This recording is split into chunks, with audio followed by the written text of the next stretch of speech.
Bonjour aux parieurs et aux amateurs de MMA.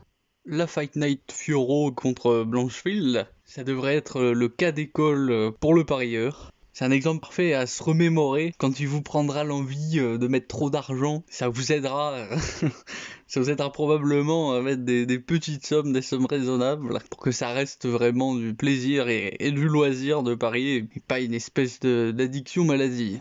Aussi, je tiens à préciser que si je ne mets plus de vidéos des combats, c'est vraiment pas par plaisir, c'est parce que l'UFC me tombe dessus très régulièrement en ce moment avec le copyright, et je vais sûrement être contraint de n'utiliser que des images à partir de maintenant. Et sur ce, passons à l'analyse du combat.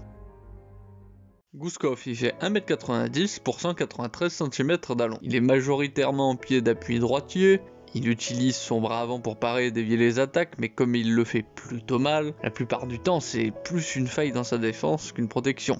Il a une dent anglaise brouillonne offensivement avec des mouvements trop larges. D'ailleurs, il lui arrive fréquemment de partir avec le poing au niveau des hanches pour remonter ensuite vers le visage de son adversaire. Sa défense en anglaise n'est pas meilleure, puisqu'il baisse souvent sa garde, sans que ce soit fait volontairement pour inciter l'adversaire à attaquer. C'est clairement inconscient et sans but. Pris séparément, ces coups ils ne sont pas spécialement dangereux, si bien que ce sont surtout ses combinaisons dont il faut se méfier. Il a le même défaut que Span, c'est qu'il se contente d'être dans la réaction et d'envoyer des combinaisons au lieu d'avoir une stratégie établie. Et au sol, il devrait être à peu près au même niveau que Span. Après, autre chose à son détriment, c'est qu'il est sans doute moins athlétique que Span. Ça ne devrait pas être non plus une différence significative. Span fait 1m96 pour 207 cm d'allonge. Il est majoritairement en pied d'appui droitier, mais il lui arrive de passer en pied d'appui gaucher et inversement. Son anglaise offensive, elle est plus rectiligne que celle de Gouskov, ce qui devrait lui permettre d'être plus rapide. Le défaut de Span, c'est qu'il est plus dans la réaction que dans l'anticipation ou la planification, ce qui fait qu'il a une intelligence de combat faible.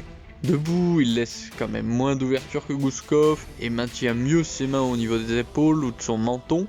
A l'inverse, il a un volume de coups moins élevé que Gouskov et il travaille davantage sur un ou deux coups qu'en combinaison. C'est à longue distance qu'il est le plus à l'aise. Son jeu de jambes, il est d'un niveau assez semblable à celui de Gouskov.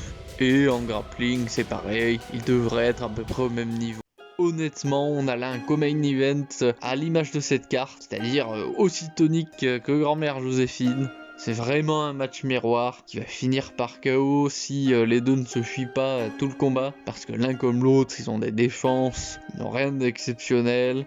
Et si je penche légèrement du côté de Span, c'est surtout parce qu'il est plus grand et qu'il a une plus grande allonge. Mais en dehors de ça, jouer à pile ou face pour prédire ce combat, ce sera probablement aussi efficace qu'un choix réfléchi, parce qu'ils sont trop proches en niveau global pour avoir la certitude que l'un va prendre le dessus sur l'autre dans un domaine. Du point de vue du pari, Span à 1,45 et Gouskov à 2,40, c'est injustifié. 1,80 Span et 1,90 Gouskov, ça semble mieux refléter les chances de chacun. Et ce sera tout. Comme d'habitude, étant pris en otage par l'algorithme, je suis obligé de vous dire, mettez un pouce bleu, abonnez-vous, activez la cloche des notifications. C'est dans le contrat tacite, ça.